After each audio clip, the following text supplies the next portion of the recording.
दुनिया में एक ऐसा इंसान जिसने अपनी जन्नत बनाई, लेकिन वह अपनी बनाई हुई जन्नत में दाखिल हो पाया या नहीं। आइए जानते हैं आखिर क्या हुआ था उसके साथ, वो जगह कहाँ है और बाद में उसकी जन्नत का क्या हुआ और आज उसकी जन्नत कैसी दिखती है। इस वीडियो में मैं इसी के बारे में तफसील से बताऊंगा, इसलिए पूरा वीडियो आखिर तक जरूर देखिए क्योंकि ये एक सच्चा और इबरतनाक वाकया है। चलिए शुरू करते हैं। दुनिया में बहुत सी ताकतवर और जोरावर कौमें आई जो कि अपनी सरकशी और घमंड की वजह से इस दुनिया से मिटा दी गई। कौम आद उन्हीं में से एक थी। इस कौम की तरफ अल्लाह पाक ने अपने प्यारे नबी हजरत हूद अलैहिस्सलाम को भेजा था। कौम आद इरम नाम की बस्ती में रहती थी जो यमन के इलाके में थी। इन लोगों पर कई बादशाहों ने हुकूमत की, मगर दो बादशाह ऐसे आए जिनकी हुकूमत बहुत बड़ी थी। इनमें से एक का नाम सदीद और दूसरे का नाम शद्दाद था। जब सदीद की मौत हो गई तो पूरी हुकूमत शद्दाद को मिल गई। हुकूमत का उसको इतना घमंड था कि उसने खुदाई तक का दावा कर डाला। उसने अल्लाह के नबी हजरत हूद अलैहिस्सलाम से जन्नत के बारे में सुन रखा था कि जन्नत कैसी होगी, इसलिए उसने जमीन पर जन्नत बनाने का इरादा किया। वो कहता था कि मुझे उस जन्नत की जरूरत नहीं जो खुदा ने बनाई है।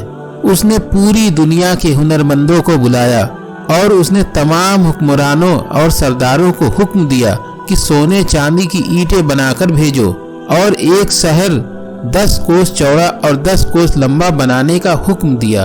उसकी बुनियाद इतनी गहरी खुदवाई गई कि जमीन से पानी निकल आया।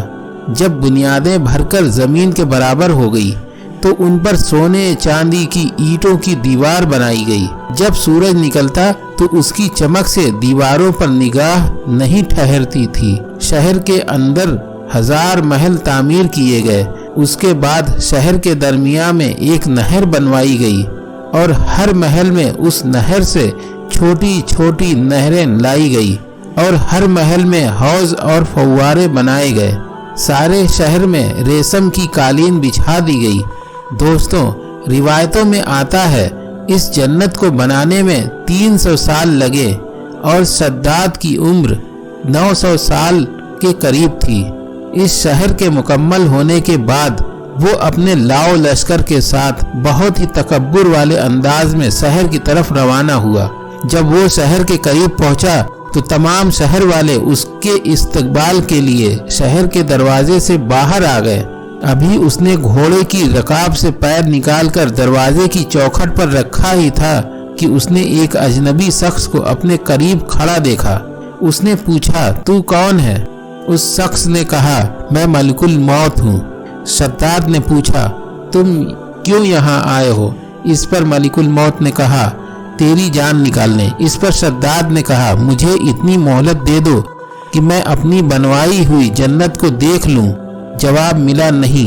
इस पर शद्दाद कहने लगा, चलो इस कदर ही फुर्सत दे दो कि घोड़े पर से उतर जाऊं। इस पर मलिकुल मौत ने कहा, इसकी भी इजाजत नहीं। लिहाजा जब शद्दाद का एक पांव रकाब में और दूसरा चौखट पर ही था, उसकी रूह कब्ज कर ली गई। फिर हजरत जिब्राइल अलैहिस्सलाम ने बड़े जोर से एक खतरनाक चीख मारी और इस वक्त तमाम शहर अपनी आलीशान सजावटों और महलों के साथ जमीन में समा गया और इसका इस दुनिया में नामो निशान बाकी ना रहा। जो इस दुनिया में आया है उसे एक दिन इस दुनिया से जरूर जाना है, इसलिए अपनी जिंदगी अल्लाह पाक के हुक्म के मुताबिक गुजारनी चाहिए। आपको लगता है कि ये वाकया इबरतनाक है तो इस वीडियो को जरूर शेयर करें। हमारा सबसे बड़ा हथियार है अल्लाह से दुआ, इसीलिए दुआ में क्या मांगे क्या नहीं जानने के लिए ये वीडियो अभी देखें और शेयर करें, क्योंकि दुआ मांगना भी एक इबादत है।